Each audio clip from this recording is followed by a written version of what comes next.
INP চ্যানেলে তোমাদের সবাইকে জানাই স্বাগত। আজ আমি তোমাদের ষষ্ঠ শ্রেণীর ইতিহাস বইয়ের দ্বিতীয় অধ্যায় ভারতীয় উপমহাদেশে আদিম মানুষ এই অধ্যায় থেকে গুরুত্বপূর্ণ প্রশ্ন ও উত্তর দেখাবো। চলো শুরু করা যাক। তাহলে প্রথম প্রশ্ন কি বলছে, কোন প্রাণীর হাতে বুড়ো আঙুলকে কোনো কিছু ধরতে ব্যবহার করে? মানুষ। দুই, কি এপ কাকে বলে? কি বলেছে উত্তরে?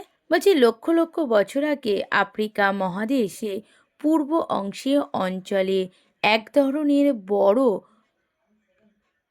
বানর ছিল। তাদের লেজ ছিল না, এদের এপ বলে। আমি তোমাদের শর্ট কোশ্চেনগুলো শুধু বলে দেবো, বড় প্রশ্নগুলো তোমাদের ভালো করে দেখাবো, তোমরা সবাই কিন্তু দেখে নেবে, ঠিক আছে?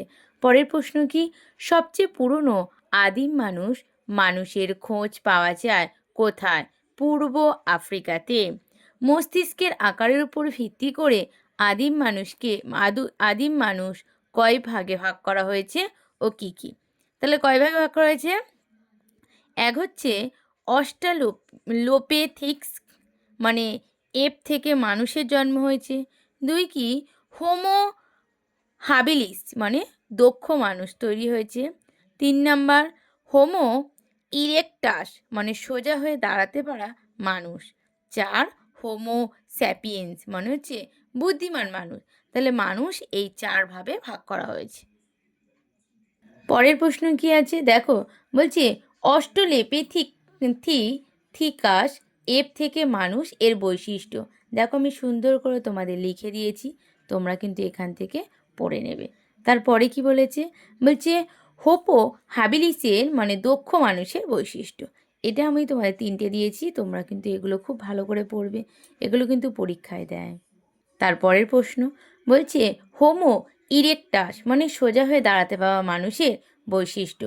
আমি প্রত্যেকটা বৈশিষ্ট্য তোমাদের 3টে অথবা 4টে করে দিয়েছি, সহজভাবেই তোমাদের কিন্তু লিখে দিয়েছি, তোমরা এগুলোই কিন্তু করে নেবে। পরের প্রশ্ন কি বলছে, হোমো স্যাপিয়েন্স, মানে হচ্ছে বুদ্ধিমান মানুষের বৈশিষ্ট্য লোক। এখানেও আমি তোমাদের 4টে বৈশিষ্ট্য দিয়েছি, দেখো তোমরা ভালো করে দেখতে পাচ্ছ কিনা, তোমরা কিন্তু সবাই খাতা পেনে লিখে নেবে। তারপরের প্রশ্ন বলেছে পাথরের যুগকে কয়টি পর্যায়ে ভাগ করা হয়েছে কি কি? তাহলে কয়টি পর্যায়ে? 3টি পর্যায়ে। পুরনো পাথরের যুগ, মাঝের পাথরের যুগ, আর হচ্ছে নতুন পাথরের যুগ। মাঝের পাথরের যুগ আর হচ্ছে নতুন পাথরের যুগ। পরের প্রশ্ন পুরনো পাথরের যুগের বৈশিষ্ট্য। এটাও দেখো তোমাদের আমি 4টে পয়েন্ট দিয়েছি, তোমরা কিন্তু এটা দেখে নেবে। দেখো আমি তোমাদের আস্তে আস্তে দেখাচ্ছি যাতে তোমরা বুঝতে পারো। তারপরের প্রশ্ন কি মাঝের পাথরের যুগের বৈশিষ্ট্য লেখো। এখানেও তোমাদের আমি 4টে বৈশিষ্ট্য লিখেছি, তোমরা দেখে নাও। আমি খুব ছোট করে তোমাদের এই বৈশিষ্ট্যগুলো করেছি, তোমাদের যাতে বুঝতে সুবিধা হয় বা পড়তেও সুবিধা হয়। পরের প্রশ্ন নতুন পাথরের যুগের বৈশিষ্ট্য লেখো। দেখো এখানে আমি তোমাদের 3টে বৈশিষ্ট্য দিয়েছি, দেখে নাও। তারপরের প্রশ্ন কি আছে, দাবানল কাকে বলে? তারপরের প্রশ্ন কিভাবে আদিম মানুষ আগুন জ্বালাতে শিখেছিল? চকমকি পাথর ঠুকে। তারপরের প্রশ্ন আগুনের ব্যবহারের ফলে মানুষের জীবনে কি কি বদল দেখা যায়? দেখো এই ভালো করে তোমাদের আমি দেখাচ্ছি, দেখে নাও। দেখো আমি তোমাদের পয়েন্ট করে দিয়েছি, ভালো করে দেখে নাও। দেখো তারপরে যেটা তোমরা করবে, লুসি যে টিকাটা আছে সেটা তোমরা বই থেকে সবাই পড়ে নেবে, এটা কিন্তু ইম্পর্টেন্ট একটা টিকা। তারপর এই টিকাটা তোমাদের কি হুনসিকি উপত্যকা, এই উপত্যকায় টিকাটাও কিন্তু তোমরা বই থেকে করে নেবে। দেখো তোমাদের ভালো করে আমি দেখিয়ে দিচ্ছি। তারপরের প্রশ্ন কি বলছে, ভারতীয় উপমহাদেশের সবচেয়ে পুরনো পাথরের অস্ত্র পাওয়া গেছে কোথা? কাশ্মীরি সোয়ান উপত্যকা। পরের প্রশ্ন ভারতের কোথায় কোথায় হোমো ইরেক্টাস প্রজাতির মানুষের উপস্থিতির চিহ্ন পাওয়া যায়? কোথায় না কর্ণাটকে হুনসিগি উপত্যকায়, রাজস্থানে দিওয়ানা উপত্যকায়, আর মহারাষ্ট্রে নেভাসাতে পাওয়া যায়। তারপরের প্রশ্ন পুরনো পাথরের যুগে আদিম মানুষের জীবন কেমন ছিল? দেখো আমি তোমাদের দিয়েছি, এটাও কিন্তু তোমরা খুব ভালো করে দেখবে। তারপরের প্রশ্ন কি বলেছে? বলছে ভীমবেটকা গুহা কোথায় অবস্থিত? মধ্যপ্রদেশে ভূপালে অবস্থিত এটা।